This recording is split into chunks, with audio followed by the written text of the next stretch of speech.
great to have you with us. It's the news at 9. I'm Frances Hurd.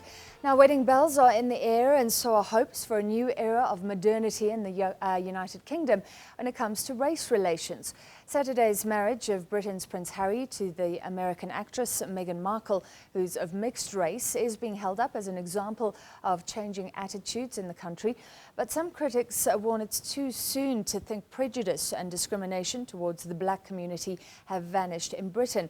Our correspondent, Paul Barber, has more from London. Dancing to their own tune. Prince Harry and Meghan Markle on a recent visit to a radio station in Brixton, South London. Believe it or not, everyone is listening, and I'm in the same room as the royal couple right now. As the daughter of a white father and African-American mother, Meghan Markle's inclusion in Britain's royal family is seen by many as a symbolic shift at the heart of the country's white establishment. The couple's wedding is being greeted with warm enthusiasm on the streets of Brixton. Of course I'm happy. She's beautiful, she's an actress, she's mixed race. Color don't matter, you understand? You know, we are one. Most of the comments I've seen have been people quite supportive and feeling almost quite protective. Leah Sinclair is online editor of Britain's leading black newspaper, The Voice. She says their readers have been far more engaged in this wedding than previous royal nuptials.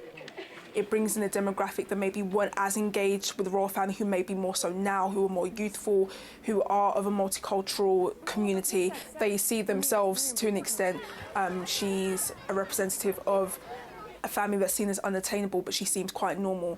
The royal wedding comes at a time when race relations in Britain have been at the top of the news agenda. The government was forced to apologise to the Windrush generation, the name given to those Commonwealth citizens invited to migrate here 70 years ago from the Caribbean, a great number of them settling here in Brixton.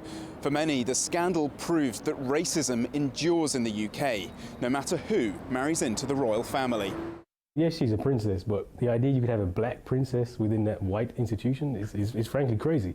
So she'll have to, and already has, if you look at a lot of the press coverage, but basically passed for white. So she looks like Pippa Middleton, or she's just like Diana.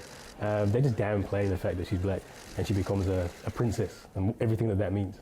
Leah Sinclair agrees that Harry and Meghan's wedding doesn't necessarily herald a new era for Britain's black communities.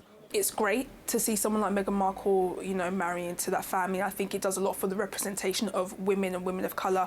But in terms of issues in regards to immigration and the treatment of, regular everyday people of colour, I don't know if it's trickled down to that just as of yet.